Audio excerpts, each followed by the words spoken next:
আমাদের মোবাইলে যত রকমের প্রবলেম আসে তার থেকে সবথেকে ইম্পর্ট্যান্ট এবং গুরুত্বপূর্ণ যে প্রবলেম সেটা হচ্ছে আমাদের ফোনটা হিট হয়ে যাওয়া বা গরম হয়ে যাওয়া।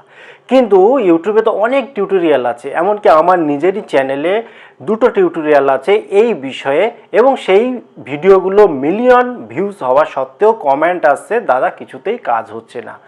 তো আজকের ভিডিওতে মাত্র 5-6 মিনিটের মধ্যেই আপনাকে আর ব্যাখ্যা করে জানাবো যে কি করতে হবে অ্যাকচুয়ালি, তাহলে কিন্তু আপনার এই প্রবলেম সলভ হবে। তার জন্য ভিডিওটা দয়া করে শেষ পর্যন্ত দেখুন, কারণ এই প্রবলেম কিন্তু ছোটোখাটো বিষয় নয়, আপনাকে প্রত্যেকটা শব্দ গুরুত্ব দিয়ে শুনতে হবে।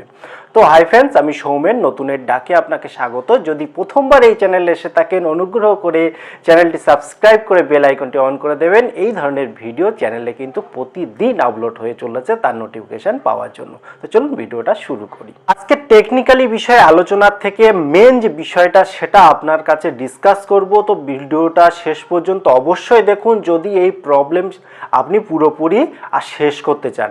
দেখুন একটা উদাহরণ দেব, আপনি কিন্তু বিষয়টা খুব সুন্দরভাবে রিয়েলাইজ করতে পারবেন। ধরুন আপনার বাড়িতে যে বৃদ্ধ মানুষটি রয়েছেন, যার হয়তো চলাফেরা করতে অসুবিধা হয়, আপনি যদি তার মাথায় 50 কেজি 100 কেজি ওজনের একটা চালের বস্তা তুলে দেন এবং বলেন যে 1 কিলোমিটার যেতে, সে কি পারবে? পারবে না। কিন্তু একই কাজ যদি আপনি একটা ইয়াং মানুষ যে আছে তাকে দেন এবং বলেন যে তুমি আস্তে আস্তে ভাই যাও, সে কিন্তু ঠিক পেরে যাবে। আমি কি বোঝাতে চাইলাম?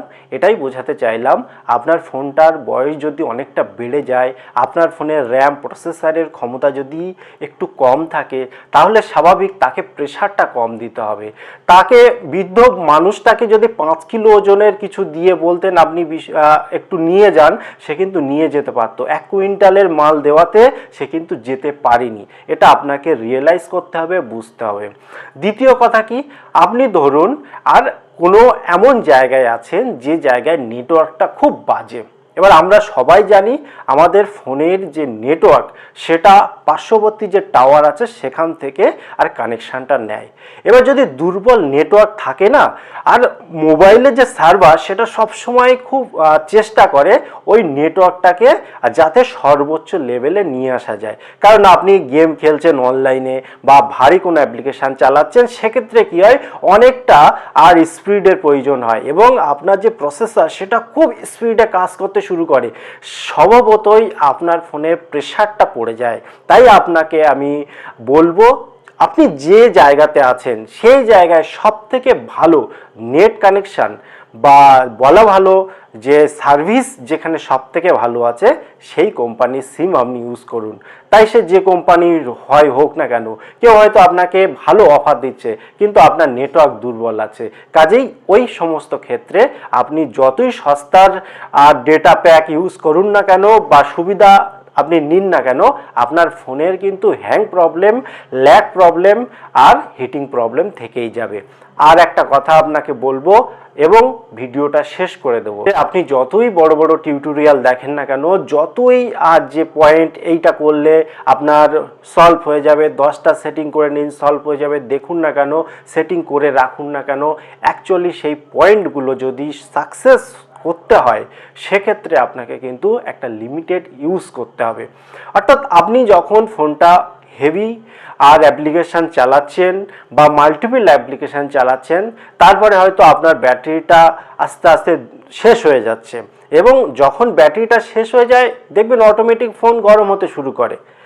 এবারে এই রকম একটা গরম ফোন আপনি হঠাৎ করে আবার চার্জে গুঁজে দিলেন, অনেকে তো আবার চার্জে দেওয়ার পরও ফোনটাকে ছাড়ে না, সেই চার্জও হচ্ছে, এদিকে গেমও খেলছে বা ভিডিও কল করছে বা গান শুনছে, কিছু না কিছু করছে। এর ফলে কি হচ্ছে, আর ফোনের উপরে আরও বেশি প্রেশার পড়ছে। একদিক দিয়ে পাওয়ার মোবাইলে ঢুকছে আর একদিক দিয়ে পাওয়ার মোবাইল থেকে বেরোচ্ছে, এই দুইয়ের মাঝখানে একটা, সে তো ডিভাইস একটা, সে তো আর বিশাল কিছু কম্পিউটার ল্যাপটপের মতো হার্ডি বা একটা শক্তিশালী যন্ত্র নয়, কাজেই তার উপরে প্রেশার পড়ছেই পড়ছে। আপনি যদি এই সমস্ত প্রবলেম থেকে নিজেকে সুরক্ষিত করতে চান, আপনার কাছে একটাই অপশান আছে, ভাই বেশি আর র্যামযুক্ত আপনাকে ফোন কিনতেই হবে। এখন মিনিমাম আজকের ডেটে মিনিমাম 4 GB র্যামের কম কিন্তু হবে না। আর প্রসেসরটা দেখে নিতে হবে, এখনকার দিনের লেটেস্ট ভার্সনে যে প্রসেসর বেরিয়েছে, সে অ্যান্ড্রয়েড হোক বা অন্য কোনো যাই হোক না কেন, আপনাকে লেটেস্ট ভার্সনের প্রসেসর নিতে হবে, বেশি র্যামের দিকটা খেয়াল রাখতে হবে এবং ইন্টারনাল মেমোরি যাতে বেশি থাকে সেই দিকটাও খেয়াল রাখতে হবে। আপনি কম দামের ফোন কিনলেন কিন্তু অনেক সুবিধা আছে বলে কিনলেন, তা সেক্ষেত্রে কিন্তু আপনার ফোনের এই প্রবলেমগুলো থেকে যাবে। দেখুন, সিম্পল বিষয়, ছোট্ট ভিডিও, বাট আপনি যদি এই কথাগুলো মানতে পারেন তবেই আপনার ফোনের এই প্রবলেম হবে। আপনি ইউজ করুন কিন্তু মাঝে মাঝে রেস্ট দিন, পারলে মাঝে মাঝে সুইচ অফ করে দিন 5 মিনিটের জন্য হলেও, আপনার ফোন অনেক ভালো থাকবে। মোবাইলটা নিজের চার্জারে চার্জ দিন, যে কোনো চার্জার এলোপাতাড়ি গুঁজে দেবেন না, এবং ফোন চার্জ চলাকালীন আবার অ্যাপ্লিকেশানগুলো ইউজ করবেন না, তাহলেই দেখবেন আপনার প্রবলেম অনেকাংশে কমে গেছে, কোনো সেটিংয়ের প্রয়োজনই হচ্ছে না। তো আজকের ভিডিওটা যদি ভালো লাগে অবশ্যই লাইক কমেন্ট শেয়ার করে জানাবেন, এবং আগামী দিনে আবার আপনার সাথে দেখা হবে এই আশা রেখে আজকের ভিডিও শেষ করছি। Bye bye.